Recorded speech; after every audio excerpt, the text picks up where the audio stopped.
I'm Christiana Silva, a senior tech and culture reporter at Mashable, and I'm a hater. I do not really like Amazon. I don't want to see ads when I read books, and I don't want to own digital media, so there was never really a reason for me to get an e-reader. But one thing I am more than a hater is lazy. And I love my library, but I don't want to go to it. So the idea that I could just borrow a book on my e-reader was really calling to me. And it's one of the reasons, if not the main reason, that I love my Kobo Clara Colour. OverDrive is built into the machine, so you can borrow a book really easily through it without having to open your phone or your computer, and you can put books on hold through your library card. There are complaints that you can only do this with one library card, but I only need one library card to borrow the books that I want to borrow, so that hasn't been an issue for me yet. It is in color, but it is still matte and glare-free. I think the color would be really cool if I read more graphic novels or comics. I don't really do that, but I do annotate, and you can annotate in multiple different colors on this, which I love.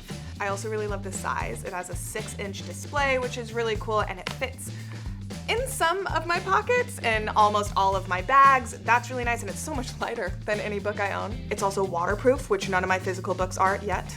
My dad also has a Kobo now. He used to read off a different e-reader, and it didn't tell him what page he was on, so he would use an abacus to count what page he was on. Now he has a Kobo, which has a ton of different ways to tell you how far along you are in a book, and the abacus is no more, RIP. For instance, I am 2% through the book that I'm reading, which is Birth Strike, which is 20 pages out of 585, and I have 7 hours more left to read. So there's pretty much no more guessing on how much longer I have to finish a book.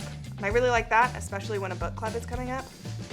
I'm told you used to be able to save articles on the Kobo. That seems really cool to me. I read a lot of articles, I read a lot of features. It would be nice to be able to do that in the same format that I read books. But that was a partnership with Pocket, which is no more. Kobo is working on something to make that come back to life again, which I'm very excited for.